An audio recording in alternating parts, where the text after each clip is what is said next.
Compañeros, welcome to another edition of the SQL Data Partners Podcast. I am Carlos El Chacon, your host, and I am joined today by Mr. Kevin Fiesel. Hello. Mr. Eugene Meiniger. Howdy. And our special guest, all the way from Austin, Texas, Mr. John Sterrett. Hello. Thank you for having me, guys. Yeah, thanks for coming on, John. I know we've been talking about this, and ironically enough, we bumped into each other 2 weeks ago, because last week was Thanksgiving. It's only been 2 weeks, whenever it was. Yes, it was 2 weeks ago. 2 weeks ago, man. Yes. I don't think I stole your turkey. The time continuum gets all messed up. You get a long holiday in there, and it's just like the tryptophan or whatever, right? Just starts playing with you. So we saw each other at the past summit, and we thought, hey, right, John, you need to come and be a part of episode 257. And so we got you here. So welcome. So before we get into today's episode, and what we would like to talk about, I guess what we'd like to talk about today is we wanted to swap some stories, get Eugene's take as well.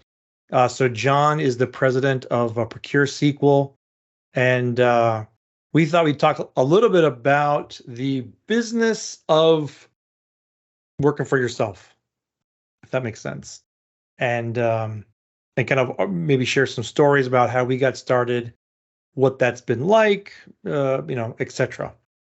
And we can go that route. But before we get there, we'll invite you to check out the show notes for today's episode. Are going to be SQLDataPartners.com/257. Wow. So SQL Server in the news. If you didn't hear, so SQL Server 2022 has now been released, is now general release. That was also done at PASS. So I'm sure most of you are finishing up your migrations, or maybe you haven't planned for this weekend, because I know that the last weekend was a little bit chaotic for most folks. I also have a couple of shout outs I want to give. The list of I guess regular length. I would say long, but regular length for us today. So we go. Michael Mengust. Oh my gosh. Mengistu. Yosha Rivaldo. Faldi Alfarisi. Fakar Abbas Khan. Ryan J. Adams. Richard Shinasco. There's no S. Shinsako. Thank you. Antonio Carrion. Ramon Villanueva. Samandi Yeswaran Peachchow. Oh my gosh. Anil Krishna, Raul Parado, Shabnam Watson, Philip Idison, Kratos BI, Christopher Hyde, Joe Crowley, Lewis Davidson, Ed Pollock, Ricardo Calejo, Eric SQL 314, Gary Bargsley, Paul Tiernan, Chewy Varala, Taras Hunistovo. Sorry, Taras. Alex Powers, Mark Hudson, Kevin Wilkie, Andy Levy, Josephine Bush. Those two we could probably shout out every week. Jeff Taylor, David Stokes, and Jay Rosh. I hope I'm saying that last name, Jay. But if not, right, welcome to the club of misspoken last names. And so good to see Jay. So one of the other things about getting together in person was I got to actually connect with a few listeners, right? So I can I have to convince Kevin and Eugene that my mom is not the only one listening to the podcast. And so Jay actually got up and said that he is a listener and actually admitted to that, right, in public. So Jay is a very brave fellow. So your $20 is in the mail. That's right. Okay, so thank you, compañeros, again for your interactions on social media. We do appreciate it. And again, if there's something you think we should be talking about, let us know. I know that we try to touch on a couple of pieces. We are going to be going over, kind of doing a SQL 2022 series, if you will. talking about all the things that that it came out. It was interesting. John, were you at did you go to the keynote? I was there for a part of it. I was running my booth, so I was kind of listening at the very end of the curtain. Yeah, kind of. So I thought it was interesting. Again, maybe there's just so many announcements, but they were probably, I don't know, maybe half an hour in, and it just seemed like, oh, by the way, right, SQL 2022. I mean, the announcement slide, it was, kind of like basic PowerPoint. It was like, we have so many announcements, right? We didn't need to pretty this one up. So I kind of chuckled at that. I was like, oh well, tell us how you really feel about the announcement, about the release. So, okay, so what we wanted to do today, right? Our topic is so the business of working for yourself, and now John did give a lightning talk about this at Summit, which again was another reason for us to bring it up today. So John, I guess we'll give you the first take if you want to kind of give us the highlights or kind of give us some of the things you're talking about, and then we'll jump in from there. Is that fair? Sure, not a problem at all. So every once in a while, people always come and approach me and ask me about going independent or starting a SQL company. And I think I've learned over the years, I think there's a lot of assumptions that I have made and assume people know that actually don't. So the first one I would talk about, I'm sure Eugene and Kevin, you might even be able to add to this. I know Carlos, you can as well, is there's this big assumption of going independent means you are on your own and doing things 100% independently. I think that's probably the biggest mistake most people do if they do start to go independent. I tend to recommend to people that, hey, if you want to make that jump, there shouldn't be anything that really stops you from either putting your foot in the water to see if this is something you really want to do long-term before you make the full plunge, or at least talk to other people out there that are doing independent work or consulting companies, because they tend to always have some overflow work that they can have you actually do. So instead of you just jumping in cold turkey, to go with the Thanksgiving, you can actually work with people that have extra work that can actually get you into where you actually are starting off with pockets of work with other people while you're going and building your book of business. So that's one of the first things I always tend to, and I always kind of assumed it because I was lucky to run into Brian Moran, who unfortunately no longer is with us. Ended up being one of my best friends, but he's the one who really grasped the whole point to me of learning that from the very start that, going independent means that you can do some stuff independently and control your own destiny, but it'd be kind of foolish to not partner yourself with other people that would have work that you can help them through a win-win relationship of being able to do stuff. So even at Procure SQL, that's one thing I'm always looking for, some great people that, are technical that have an interest in being independent or being a consultant, because those two can be very different things as well, to kind of work with them to partner with some projects or find people that they can work with to be able to kind of scratch that itch and see if that's something that's good for them long term. So that would be by far, I think, the biggest thing that I always like to talk about, because it's something, to me, I was blessed that that's just common thinking, but I've realized as I talk to more and more people, it's usually not something that jumps in their head, especially when they hear terms like independent consulting. Sure. Yeah, I think one of the interesting things, or one of the ideas we should, again, kind of jump off with is why, right? So why would you want to do this? And you've brought up some alternates, for a lot of folks, right? The idea of working for yourself or that independence is very attractive, right? Very, very sexy. That ironically, right, that has changed the last 2 years. So COVID, as we've entered a brave new world.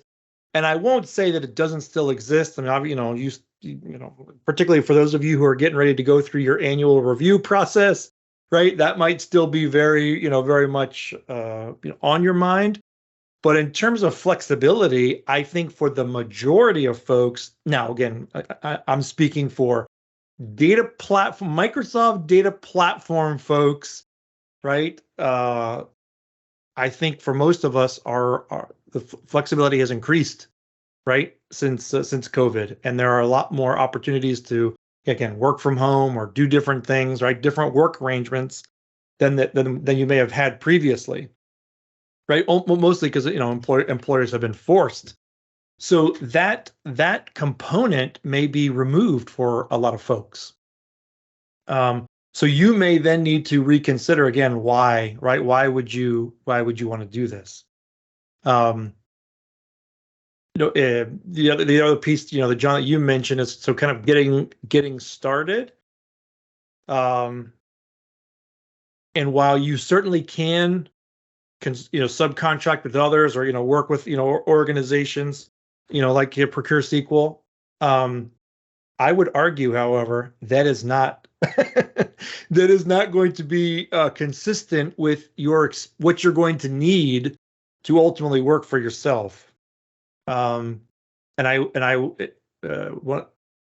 of the first things I feel like you're going to need to feel comfortable with is learning about things that have nothing to do with the data platform stack, right? And other cultures or other groups that are out there, because admittedly working for yourself, there's only a tiny. I mean, you've got to know it, yeah. But there's a whole lot more stuff that has nothing to do with data platform that you're going to need.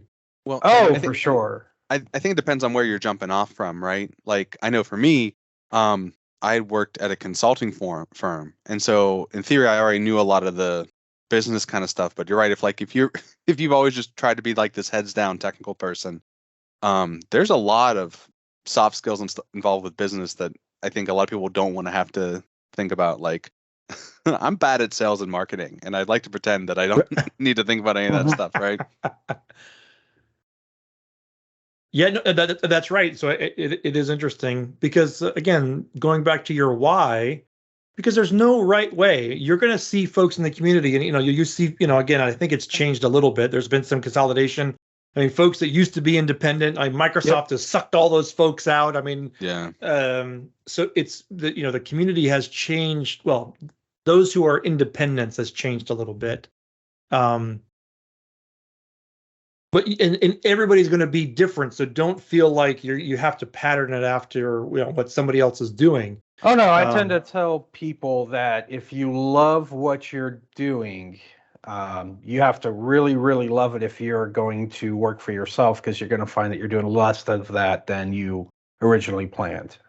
Right. So yeah, no, you definitely do.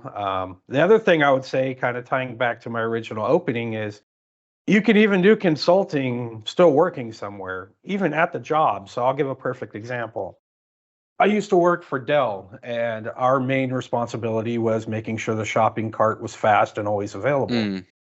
Now, while I was doing that, I was still working as a consultant in Dell, meaning that my primary customers that I went out and saw every single week and make sure I had FaceTime and understood what their problems were was the development staff team for the shopping cart.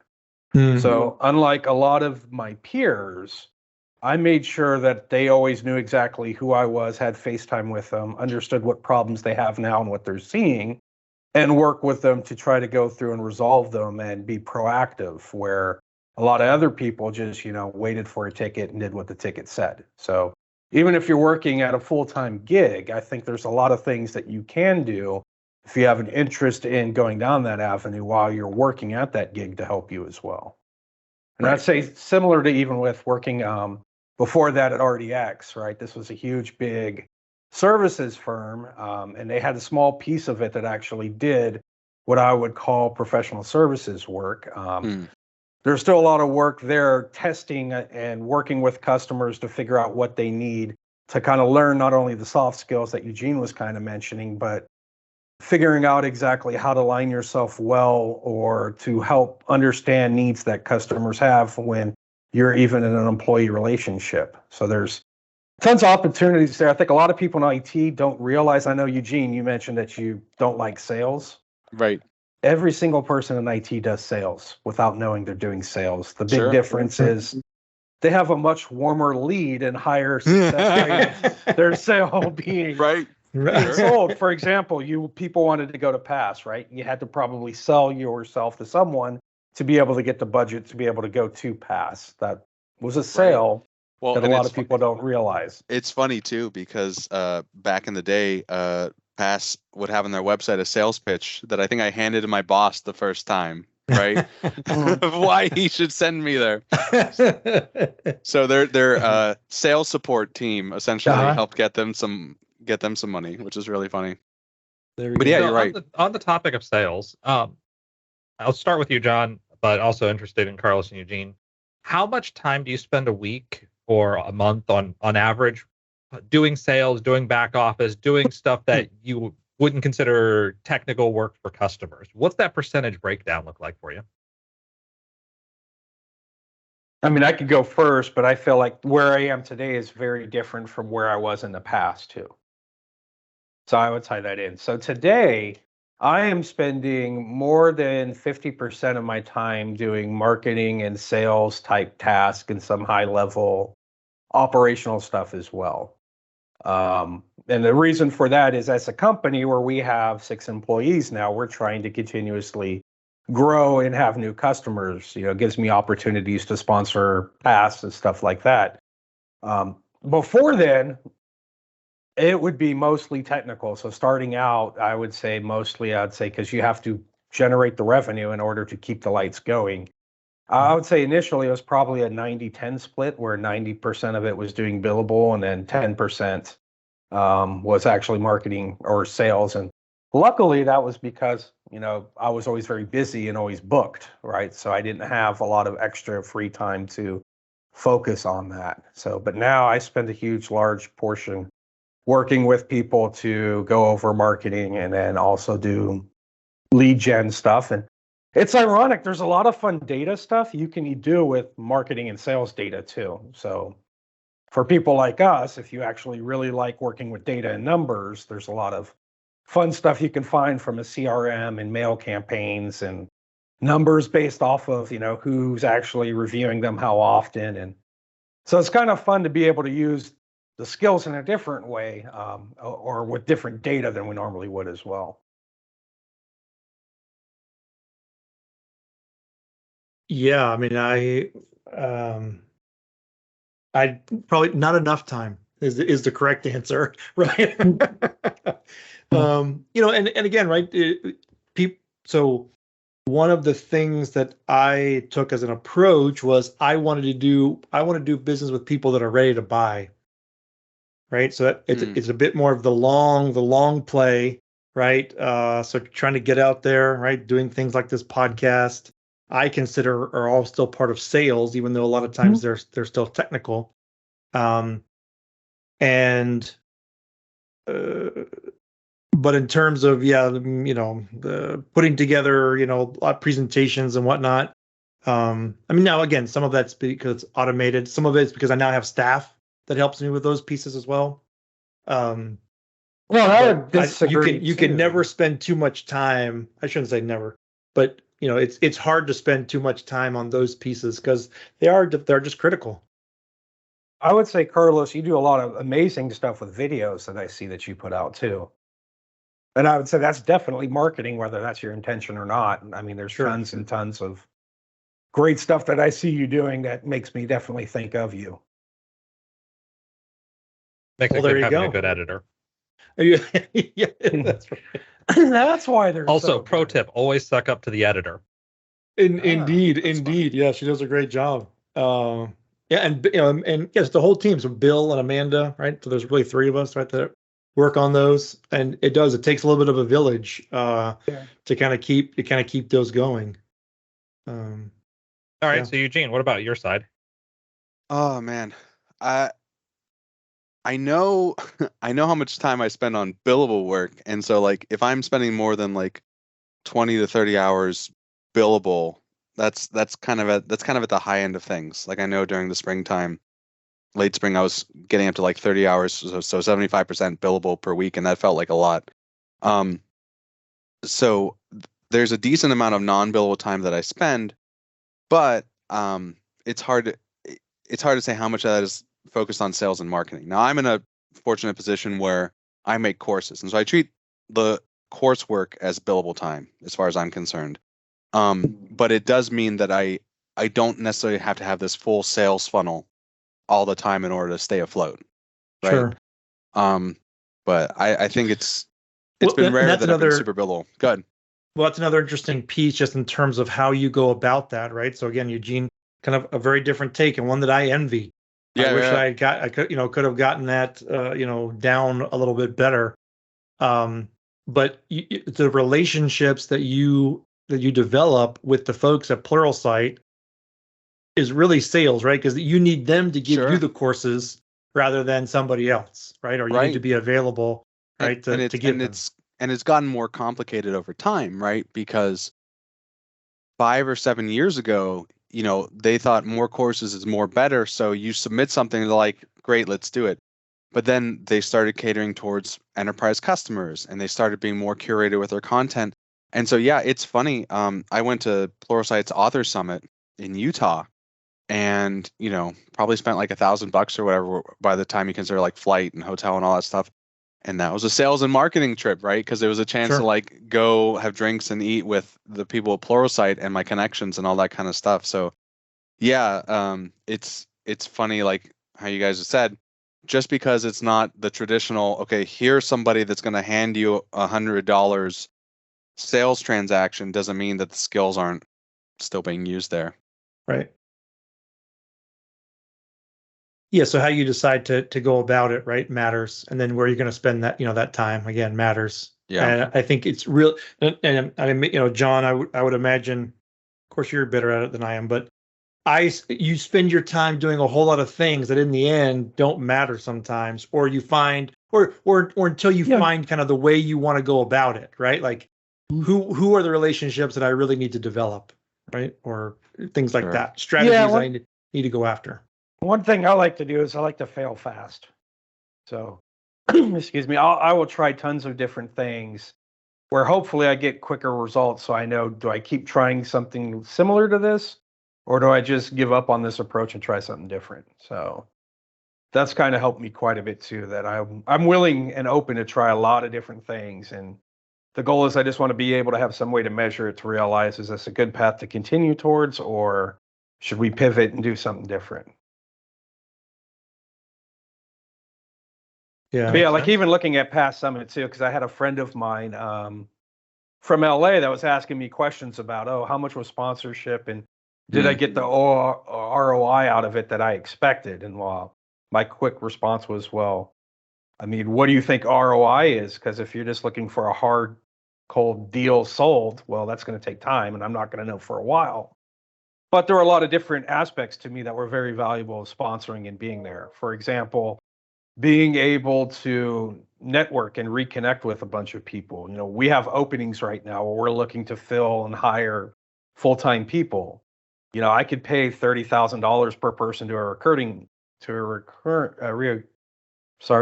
firm to be able to help with that, probably land someone I don't know who may not be that good, or I could spend $10,000 and go interact face-to-face with a bunch of people who I know would probably be good.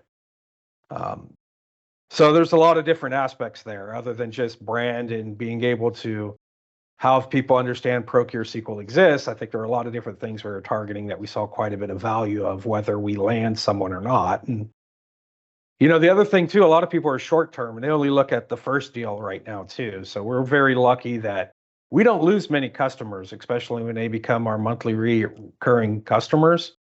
So Right. even if we were to just sell one of those and it was at our lowest end, which would be 3,000, it's 36,000 a year, but we haven't had one of those that left before 3 years. So you can easily assume that's going to be at least 100K, if not more. So the odds of landing one of those for spending just 10,000 alone is very, very good without all the other outside stuff there. So I think a lot of it is looking whole picture too, with a lot of the marketing and what you're trying to do, instead of just the very short term gain that is helpful for me, at least. Right. Yeah. So another question I've got, since I've taken over the role of Greek chorus for Sure. this episode, what would you consider to be the one of the biggest or the biggest thing that people overlook when they think about going independent?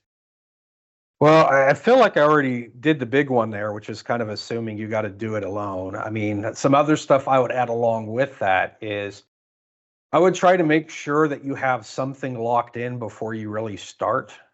So what I would kind of consider an anchor account, something that hopefully would allow you to at least at minimum keep the lights going.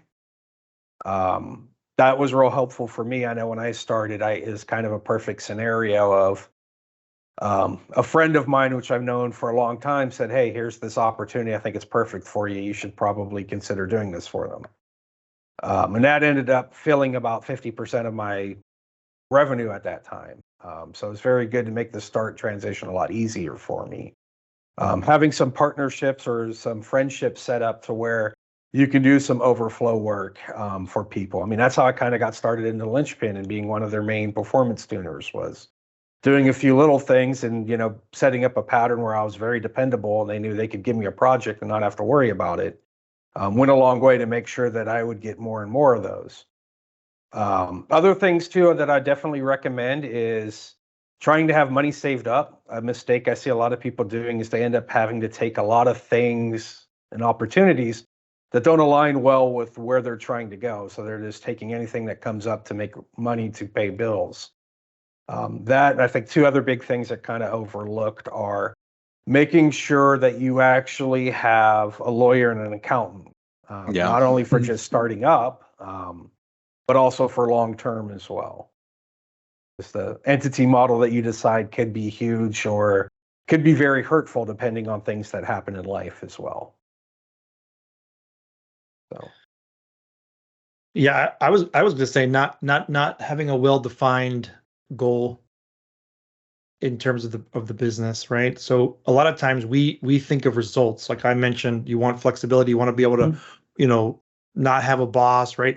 That's ultimately a result, right? So the goal then is to, right? I mean, what's the focus of my business? How am I going to generate that revenue, right? What relationships am I going to pursue, right? What's my intent? What number do I need to hit? How am I going to do that, etc. Right? Once you have those pieces answered, right, then you get the results of financial independence or whatever it is. I know, again, my thought when I started was, oh, hey, again, I see the bill rates of consultants. I think I can do that, and I wanted to be independent, and I took a contract. Then all of a sudden your number, you think, you're like, hey, I'm going to bill this, but then to John's point, you need something, so you end up way down here.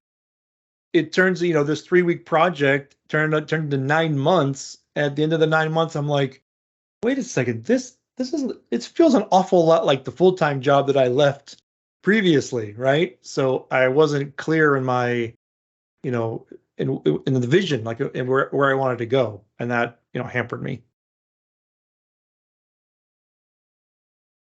no, that's definitely a good point, Carlos. I mean, I could say for me, oddly enough, a lot of my goals weren't really tied to money. Like I wasn't doing it to make more money. And in fact, for me personally, when I don't focus on money, I tend to see more money coming in, which may not make any sense. But for me, it was more about limiting my time. So being able to focus time on what mattered a lot more to me, like my kids, family, doing other stuff. Also, weirdly, I don't know if any of you guys ever ran into this, but whenever I've worked somewhere where there was a bigger company and a lot of people around you, it was very hard to fight for opportunities to do training. So a big part of it too is to kind of have more control over my career and notice that, I wanted to learn and be the best I could be at making data go fast. And so being able to fully control my training to help me get there was another kind of huge motivator for me as well. Yeah, it makes sense. I know Eugene's got to drop pretty soon. So the last question that I've got, pretty short one. Would you ever go back to a 9-to-5 full-time employee job? Ooh, great question. And if so, what would you expect the preconditions to look like? I don't think so, to be honest. And The reason why is just because even outside of SQL itself, I got a lot of other ideas and stuff I'd want to try to see what may come out of it. I wouldn't say I would never ever consider 9-for-5 opportunities, but I just feel like there's a lot of things I would like to try first. Eugene? Yeah, I think it's hard to say, right? I think a lot of the flexibility I do appreciate, especially being able to take care of family stuff. But it's definitely a possibility. I feel like there has to be some sort of like frustration threshold I'd get to where I'm like, you know what, this just isn't working. Or I don't feel like there's enough direction. And then like, I go join the mothership and go work at Microsoft or something like that. Yeah. Carlos? I could see it. Again, you never say never. Again, things have changed in the workforce. I mean, salaries are going through the roof now. Mm-hmm. Again, there's a lot more flexibility, right? So again, it all just kind of depends on what you want. Now, I will also admit that I am sending my second child to college, to university in January. And right, I'm there's a little sticker shock factor, and I'm like, oh my gosh, right. So that's kind of a personal dilemma that I'm going through right now. So again, your situation can change, and so, but again, yeah, under what circumstances, I just have to work that out. But yeah. Always good to have a fallback. Any closing thoughts before we go to SQL Family? Look at that. I'm stealing Carlos's role right here. There we go. Hey. I see Carlos delegating over here. Not by choice. One of these days, I'm even going to pronounce Canyonero correctly. That's when he knows his time is limited. Yeah. Yeah. I'll be on the lookout. Okay, so I guess final thoughts, John. I guess I thank you again for the conversation. There's a million different ways, right, that we could go this, and compañeros, right? If you have a specific question, be sure to let us know. You can hit us up on social media. John will give his contact details at the end of the episode, and you're welcome to hit him up, and I'm sure he'll answer your questions, or we can circle back to them. I guess the final thing I would say too is some people think that going independent is very risky. I would kind of argue the opposite, because if you do it well, you have multiple customers. So if you were to lose one of them, it should hurt you a lot less than having a full-time job and getting that sad notification that your services are no longer needed and losing all of your customers. Yeah. I mean, again, right. So I can't, it's all very, I guess, localized, if that's the right word, Mhm. right? Because while there are plenty of jobs, right, Twitter just lays off, a bunch of people. And I don't know how many SQL folks they have over there, right? But, Meta, right, just laid off a whole bunch of folks. So yeah, that it certainly does happen. And so investing, and I guess I would say investing in some of those skills, right, can be helpful. But again, right, you could also just think about as if I can create relationships for future sales, right? So in the event that I want to even switch a job, right, some of those same principles can still apply. So anyway, well, awesome. Well, thanks, John. Right, we look forward to kind of continuing to see what happens with your organization, and congratulations on getting to 6, and we're excited for you, and we're rooting for you. And likewise, I'm definitely always watching and rooting for you guys as well. You got a great team over there as well. Thank you. So before we let you go, we do have a couple of SQL Family questions we'd like to throw at you. Okay. So the first one is, how'd you get started with SQL Server? You Great went question. into a little detail. I wasn't sure if that was with Dell or. No, this is well before then. Very early on in my career, I worked for a startup, highschoolsports.net, also known as Schedule Star, and they use SQL Server 2000. And so that was really, I did database stuff before then, but I actually started with Oracle, believe it or not. And so with SQL Server there, I'll never forget we had to do a restore and back on the good old, Query Analyzer the tool before Management Studio, where you just saw like the hourglass kind of spin and then just stop. And you're like, hopefully this is still going.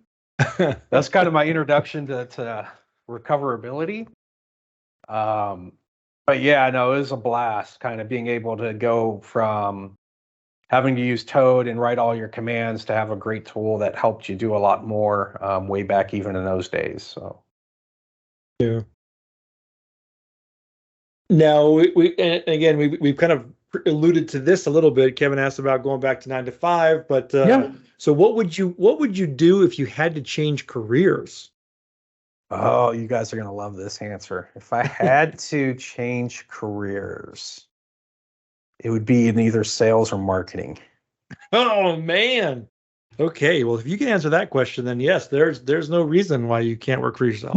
No, it's just I've learned that it's fun. It's a completely different challenge, right? I love technical stuff because it was like a puzzle to me, and to me, sales and marketing is somewhat similar, but just completely different tools. But yeah, and I love working with people, which kind of aligned me with consulting in the first place. Makes sense. Now, what's one thing that can instantly make your day better? One thing that can instantly make my day better. Ending up having to go to the beach. I've learned over the years that I am a huge fan of all beaches, all the way. Even in the Gulf. I love me some Galveston, but a lot of that is because of the people there too. I have a lot of great friends that are down that way that I've made over the years. But yeah, beach from Galveston all the way to Turks and Caicos and anything in between. Me and my wife, we just love being on the water. So we can even substitute a lake in there if we have to. Okay. There we go. It's just a water connection. I like it. Is that now, but so in Austin, you're not a boat owner. No, not yet. Not yet. Is it on the horizon? Well, I have plans. Maybe say horizon. But is it on the path? Is that in the future plans? A beach house definitely, hopefully is. I don't know about a boat. We'll see. So maybe that's close enough, right? Yeah. Okay. What is your go-to song when you need to boost your mood? Boost my mood song. Wow. So another thing you guys probably don't know about me is I used to actually DJ, and I got about 3,000 records still in my room, one of my fun rooms. So this is a hard one because there's so many of these. Okay. Well, you can give us a top if you need, right? Oh gosh, right now. Or a style, a genre.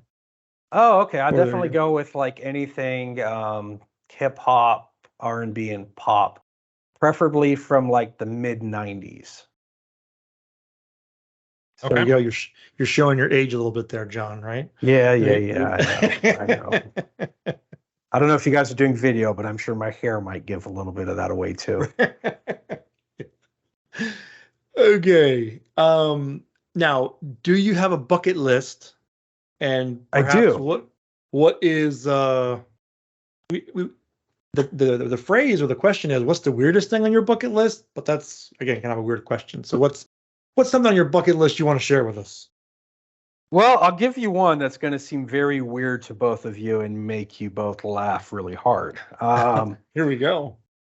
So now that I'm married, me and my wife, we kind of share one. And I asked her, what's the one place in America she would always want to go to that she's never had a chance to? And the answer was Seattle.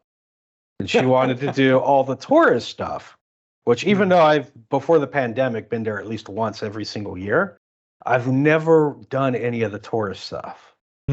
So being able to get over 20,000 steps going all the way from the aquarium up to the Space Needle and doing everything in between it was a huge highlight and something that would have never been on my bucket list probably 3 or 4 years ago. But was definitely glad to be able to do that and get that one marked off. There we go. So not only on your bucket list, but you have just recently crossed it off. Yes. So Yes. very nice. Great. John, our last question for you today. What's your favorite ice cream topping? I'll go with one that's good for consulting as well. I'll say Rocky Road. Rocky Road. Yes, there's some parallelisms there I'm sensing. I can see it. Yes. Well, awesome. Well, John, thanks again for your time. We do appreciate it. It's always good chatting with you. Likewise. If folks want to get a hold of you, how can they do so? Multiple ways. Just JOHN at PROCURESQL.com is my email. I'm on Twitter if that thing's still alive. Over the next week or so, you can always DM me there at John Sterrett on there as well. LinkedIn, any of those would be a perfect way to get a hold of me. Awesome. And Mr. Kevin? Well, Eugene's available at SQL Gene. And for me, I don't know, you're going to have to reach out to my sales and marketing team. They'll tell you. Nice. Compañeros, I am at Carlos El Chacon on LinkedIn. If you do connect with me, just let me know you listen to the podcast. I'd appreciate it. Thanks again, compañeros. That's episode 257. We appreciate John taking some time to chat with us. If you have other experiences, right, trying to work for yourself, either you're doing it or have done it, you can drop us a comment in those show notes. We do check those, and we'd love to get some feedback there. Thanks again for tuning in, and I'll see you on the SQL Trail. Bye, y'all. Bye, guys.